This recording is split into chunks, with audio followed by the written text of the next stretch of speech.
Selling your car to Carvana is as easy as... As easy as pie? Sure. All you have to do is enter your license plate or VIN. As easy as a stroll in the park.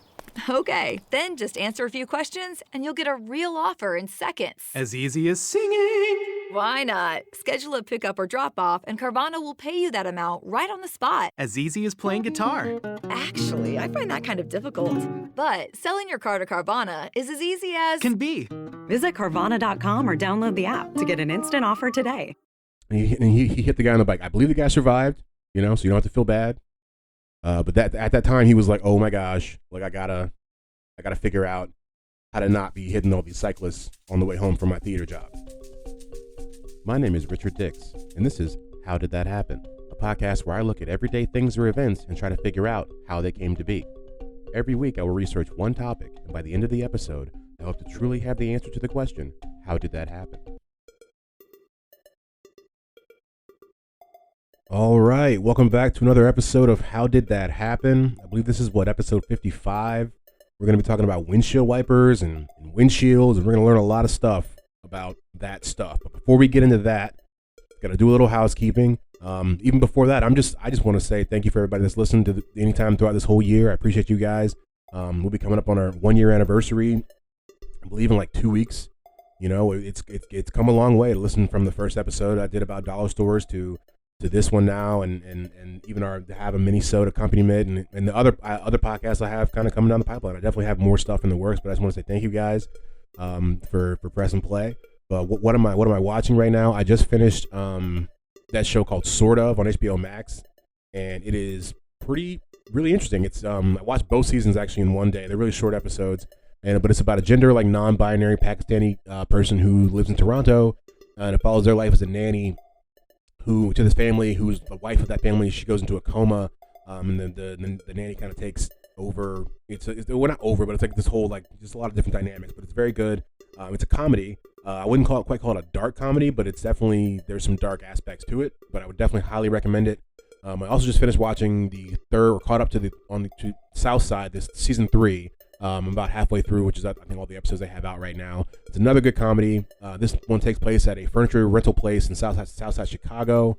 It was originally on Comedy Central, got canceled. HBO picked it up, which allows them to do a lot more. They're a little more scandalous in what they say now, which is fine. But I'm just saying that it's definitely different on a different network. And then what am I listening to?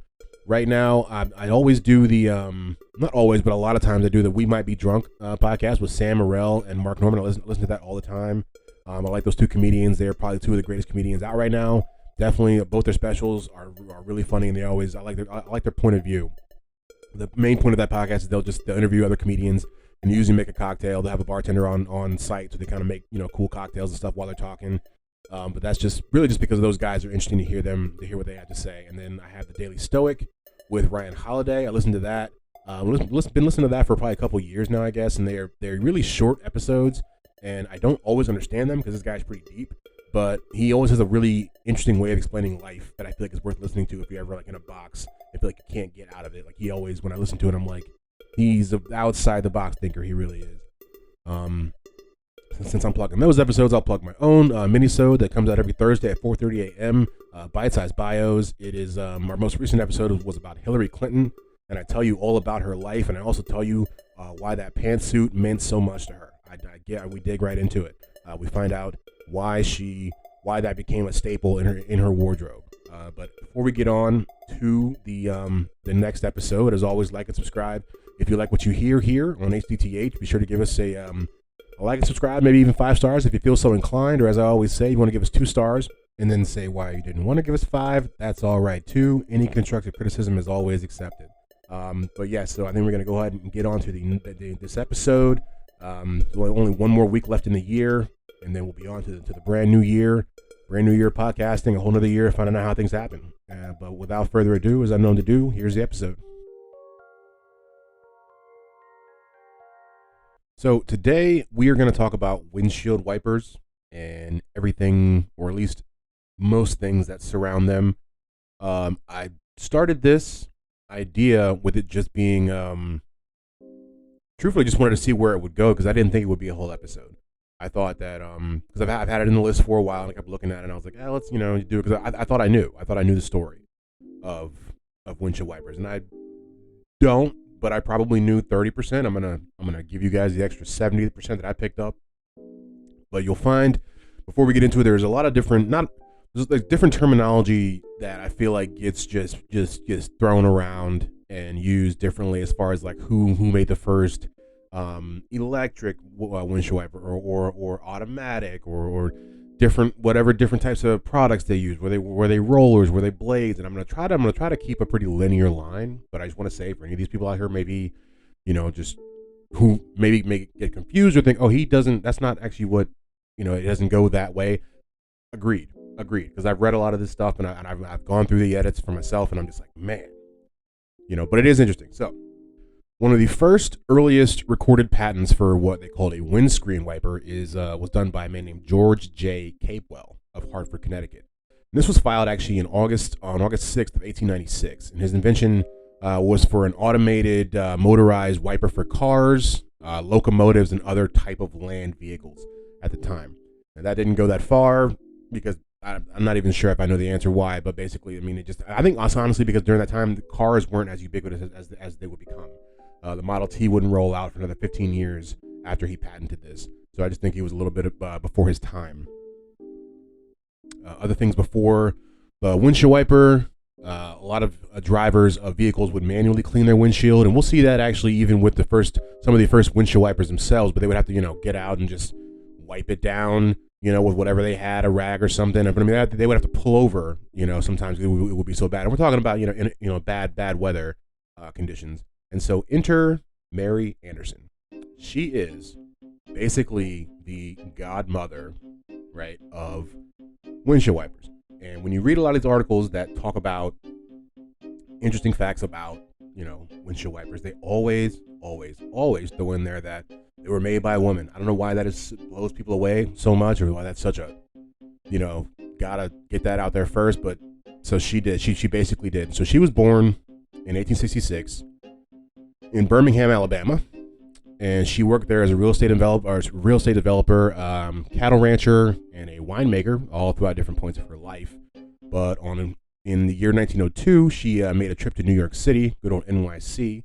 And let's see, we have a quote here from some of her family that was saying that she was riding in a streetcar and it was snowing, and basically that's what kind of led her to want to create this invention. She, quote unquote, she observed that the streetcar driver had to get out and continually clean off the windshield.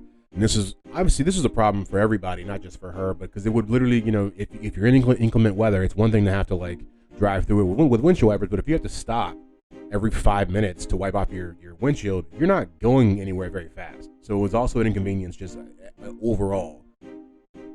And as I said, naturally that caused delays, and that got her wondering, what if there were some sort of blade that could wipe off the windshield without making this guy get out every 5 seconds to do so. So when she got back to Alabama, she hired a designer for a hand-operated device. Like I said, the early windshield wipers were actually still hand-operated, but you didn't have to stop, you didn't have to pull over. That's progress, right? And so she hired a designer for a hand-operated device to keep the windshield clear.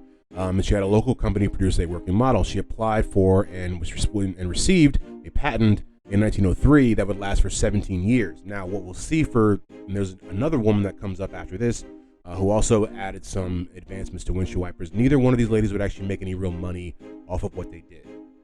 But they were basically the precursors and like the driving forces behind what would become the modern windshield wiper. And so the actual patent describes, how it would work, and it says that the wiper was to be operated by a handle inside the vestibule of the motor car and be easily removable, thus leaving nothing to mar the usual appearance of the car during fair weather. Meaning, basically, if you're out there on a sunny day, you don't even see your windshield wipers. So then we see, like I said, we're going to move from her on to the next woman because there weren't as many cars even when she made this. When Mary Anderson first made this patent. There's still the Model T was still 7 years away, or at least 5 years away, I believe. No, 7 years away from when it, so you're making stuff for things people don't even have yet. And as we've covered, I believe in the 5-day work week a long time ago, like the Model T and even Henry Ford and his entire just business model is what basically laid the groundwork for the 5-day work week and the idea of leisure time to be used to be spent in your vehicles doing things, which would then make a need for these windshield wipers. It's a whole thing. Like, you have to have so many parts before these things can become successful. So the next person to add some things to the windshield wiper was a woman by the name of Charlotte Bridgewood. I've heard Bridgewood also as well. It might have been this. I could be looking at an Americanized spelling, because I saw other things where they spell it like the wood part VUHD. Like, her name is Charlotte Bridgewood.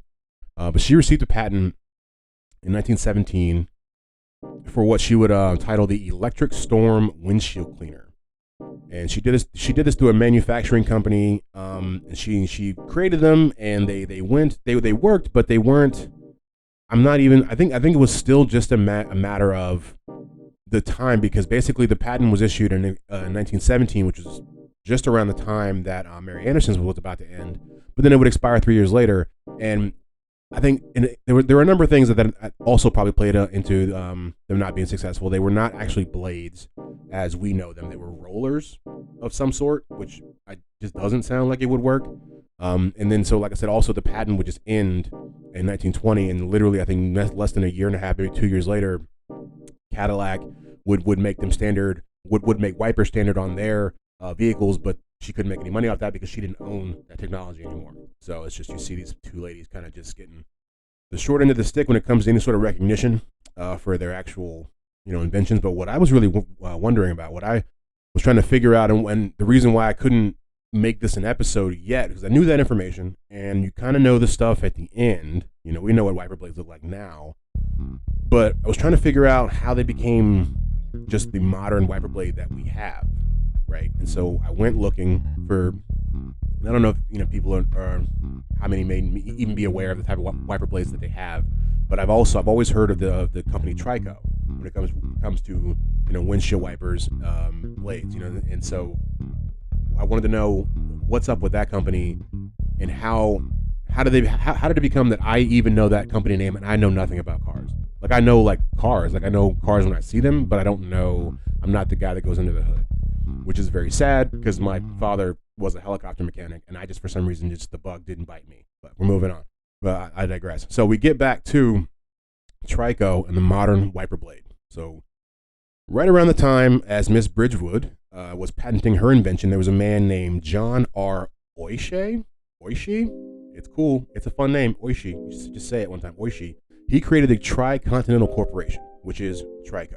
He did this in 1917, and before he did that, he was a theater manager. But basically, when he was a theater manager, he ran over this guy who was on a bike in inclement weather. I think it was snowing. It snows a lot in Buffalo, and so he couldn't see anything.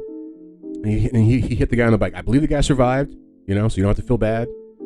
But at that time, he was like, "Oh my gosh, like I gotta figure out how to not be hitting all these cyclists on the way home from my theater job." Right. So cue a man named John W. Jepson, who was a retired electrical engineer, and he had actually already created hand-operated squeegees, right, which were for cleaning automobile windshields. And so you get Oishii, who gets with Jepson, and they're like, "Man, we can do windshield wipers." And the first windshield wiper they make was called Rain Rubber, which is actually a pretty cool name. But yeah, so that the first actual Trico windshield wiper was called Rain Rubber, and it was marketed, I believe, in 1923. Let me see if I can find that.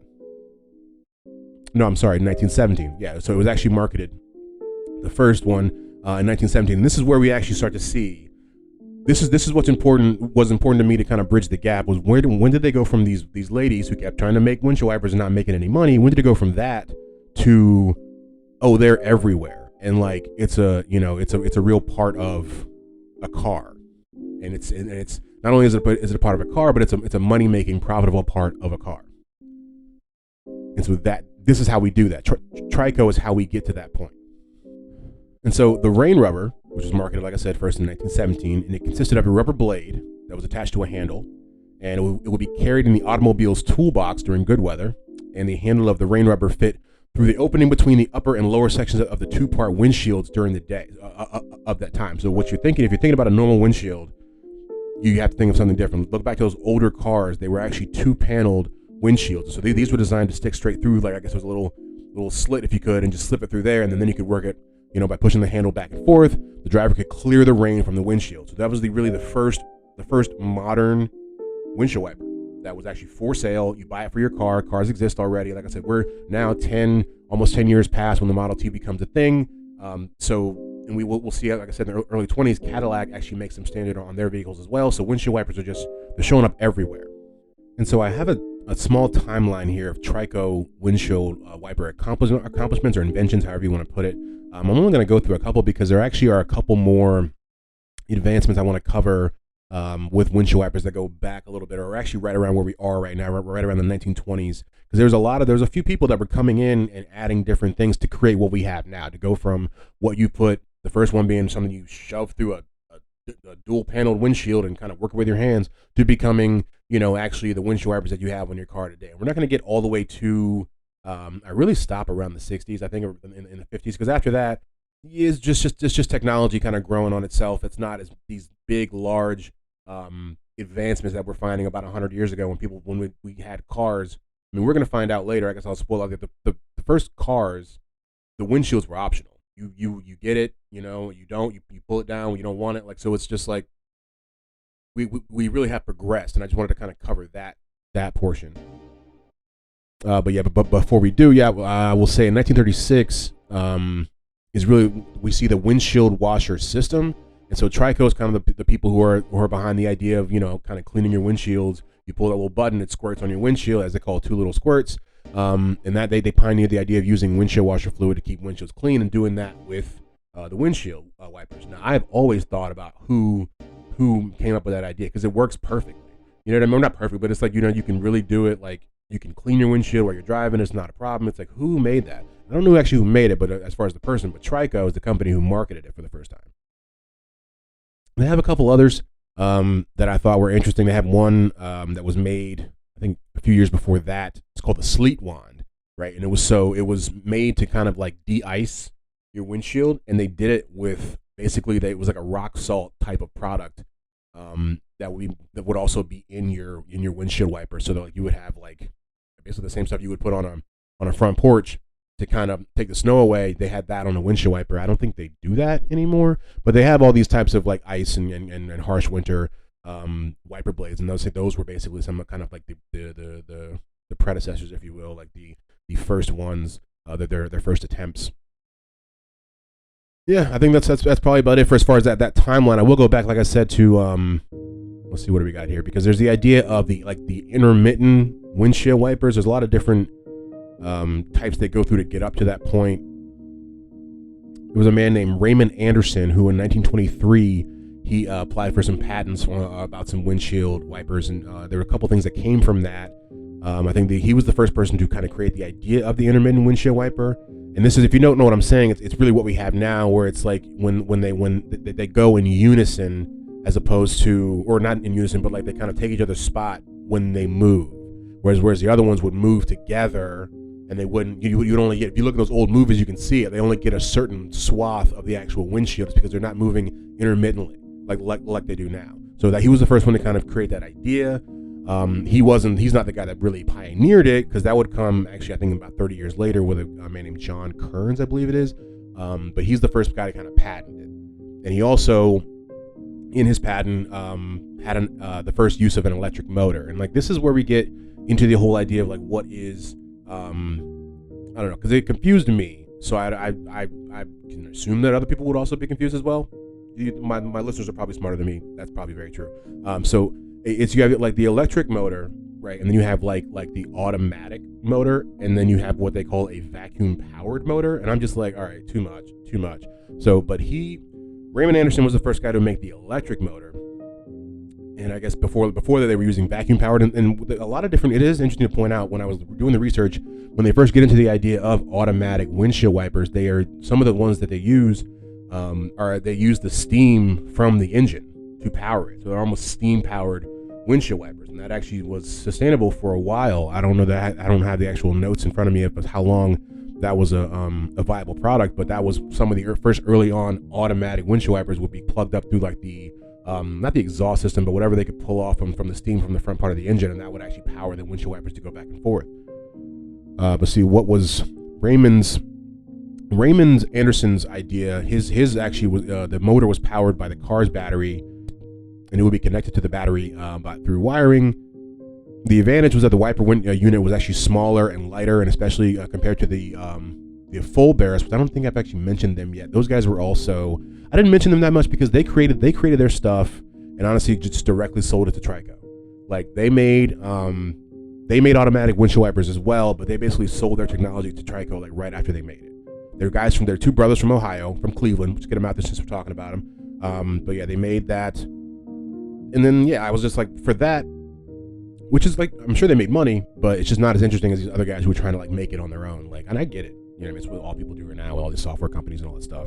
But I don't know if we think we've covered Raymond Anderson enough. But yeah, but with the full bearers, basically they had a little box that would be like on the inside of the window that was actually powering the windshield wipers, and I guess theirs was a lot larger, and it actually I believe I'm getting this right. It powered both of them. One box powered both of them, whereas the one for Raymond Anderson, it had one for each on each side of the windows, which I guess which just made it easier for vision. I'm not sure. That's what I've seen. All right, so we've got one more guy to talk about before we get out of here to the next segment. In the next segment, we're going to be learning a lot of stuff about windshields. I kind of saved that for the things I didn't know before, just to kind of keep it a little bit more separate. But yeah, so this guy's name is Robert Kearns. I think I called him John earlier. Sorry, Robert. Sorry, John. Robert. Sorry, Robert. Called you John. In 1964, Mr. Kearns, we'll go with that, was living in Detroit, Michigan, and he applied for a patent for a windshield wiper system with intermittent operation, which is essentially what Raymond Anderson applied for and got 40 years ago. But this guy made some advancements, and we will talk about them right now. So the biggest thing, I think, from the change in that 40 years is that basically when Anderson created his intermittent wipers, they had to be manually operated, right? It was the driver's job to regulate the interval between wipes and to switch the system on and off. So you kind of had to know what you needed without and still do it yourself, like hit the box at the top of the window or whatever. And so with Kearns' invention, the driver still had to switch the wipers on, but the system, I think this is really cool. The system was able to regulate intervals all by itself. It could also turn itself off. And these were called responsive wipers. They had electronic sensors in the wiper motor that measured the amount of drag that was encountered by the wiper blades that were moving across the windshield. So basically, less drag equals wet, more drag equals dry. So when drag got less, the system would shorten the intervals. Then when drag got worse, the system would actually lengthen the intervals and eventually shut down. I thought that was pretty cool. I'm not even sure if we still use that technology. But when I read that, I was just like, that is an advancement. That's worth mentioning. And that is how windshield wipers happened. And now it's time for the roundup. And we're going to round it up.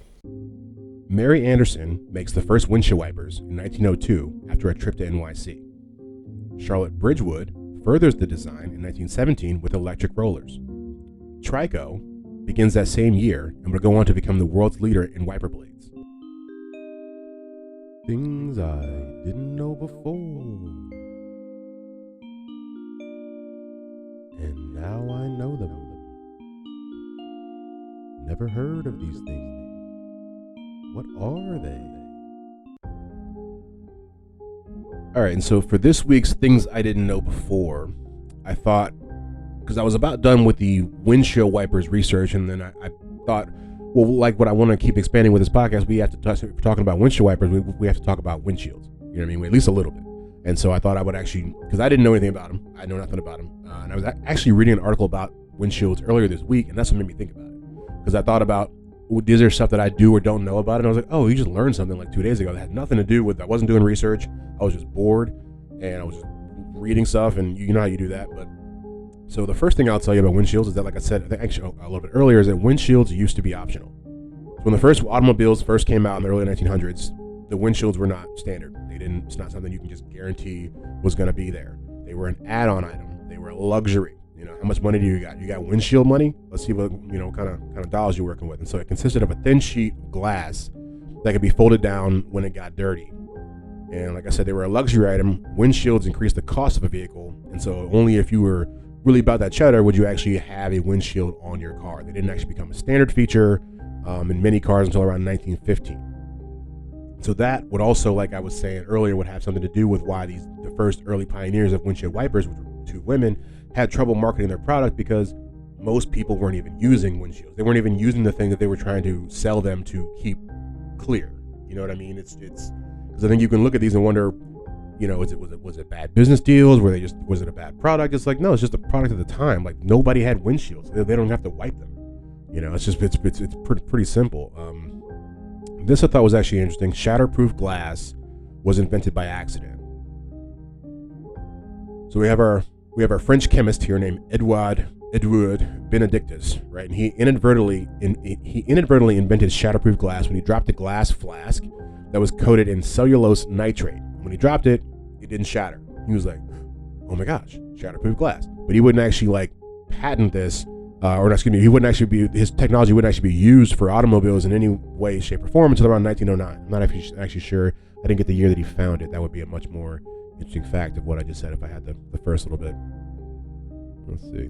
This next part, I got two more pieces for you, and then we will actually just be on out of here. Thank you guys for always pressing play, definitely.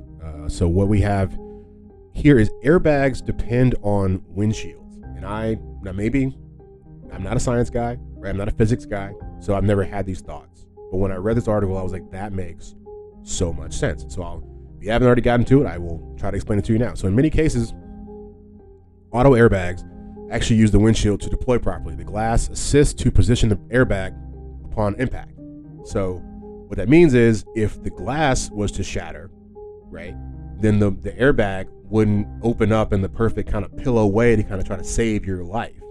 It would probably either get cut by the shatterproof or it would get cut by the glass or go out the window or either way it wouldn't be the safe kind of little wound they're trying to make for you in that accident. And that's another reason that shatterproof glass is so important, is because it doesn't shatter, so now the airbag can actually take its correct form. I never thought about that.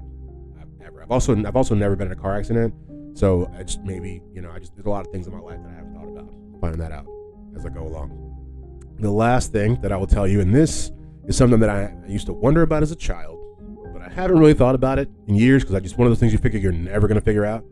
You know what I mean? I used to look at these, and these are the little black dots on car windows and windshields. I'm about to tell you why they're here. And it's interesting, but you would just be like, I don't know why. So in the 50s and 60s, car manufacturers started to apply an adhesive to hold car windows in place instead of metal trim.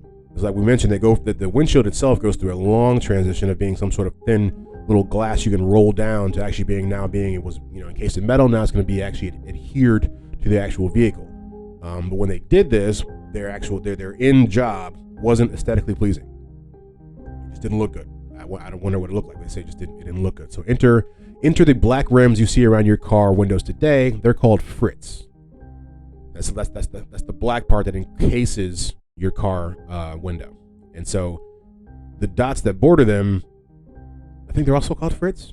Yeah, and they're made from the ceramic paint, and the frits hide the icky-looking but important adhesive from view. And so also the painted rims, they're actually baked into the window. They're actually baked into the window, which makes so much sense because, I'm telling you, as a kid, I haven't done this as an adult. Literally probably not in my adult life. But as a kid, when you're really bored on road trips, I would just look at those little black dots and just be like, "What is going on?" Literally, I'm not making this up. I couldn't figure it out. But basically, they hold the glue in place, right, which holds the windshield in place. So it's really one of the more important parts of your car when you look at it. And as for specifically for the dots themselves, they did that. You know how it kind of goes up and kind of disappears into the window? They did that to make an aesthetically pleasing transition from the thick black line that is the frits to the transparency of the window. And the dots are not randomly placed. It's not just no coincidences. They are positioned in what's called the half-tone pattern, getting smaller and farther apart as they recede into the transparency. So when you're looking at it next time, a few things to throw at you. I don't know, I threw a lot at you about those black dots right there. So basically, they come in a half-tone pattern, and they are baked in, and that black stuff is just to cover the adhesive, which is supposedly super ugly, to keep your window in place. Oh, and the dots also help to do with temperature control. So this is just a lot, very well thought out. They say the dots distribute the heat more evenly when the heat hits the window, which prevents the windshield from warping in the heat. Just learning a lot here. All right, that's been another episode of How Did That Happen? Learned a lot about windshield wipers. I mean, just those, and windshields, just those black dots alone blew my mind. You know, I'll be taking that home with me for sure. As always, if you like what you just heard, there's more where that came from over at hdthappen.com. There you will find a written version of what you just heard, as well as photos and videos that help me create the website. I always put the works cited up there to show you guys where I get the answers that I find and try to figure out how things happened. You can also find me on Twitter at hdthappen.com. Like and subscribe wherever you listen to this podcast. It really helps the pod grow. I've been seeing some people have been rating us, like I said, over at Good Pod. That's really great. Anywhere you guys are listening, man, if you want to just give us any sort of like criticism or just show that you listen to it, that'd be great as well. If you want to give us 5 stars, that's awesome. But as always, if you want to give us 2 stars and tell us why you didn't want to give us 5, I love that as well. As always, thank you guys for pressing play. It's pretty wild that this is going to be one of the last episodes of the year. You know, we've done a whole year of How Did That Happen? It started January of this year. I don't know if I thought this podcast would be where it is, but we're definitely, this is the most listens we've had in this whole year. December has been the highest rated month, so definitely growth is there. And in the coming year, we just want to keep adding things. You know, I mean, maybe we'll eventually monetize this. Maybe we'll put out some merch. Maybe we'll go with the video. I don't know. I just want to keep, every one of these, I want to just keep kind of reaching for the stars and trying to just make it better every time. But that's it. As always, thanks for listening, and we'll see you guys in a couple days with the new bite-sized bios.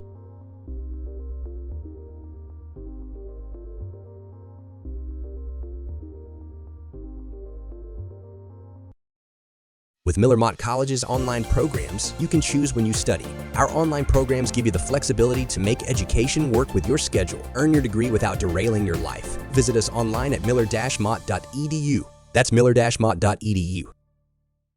Lucky Land Casino, asking people, what's the weirdest place you've gotten lucky? Lucky? In line at the deli, I guess? Aha, in my dentist's office.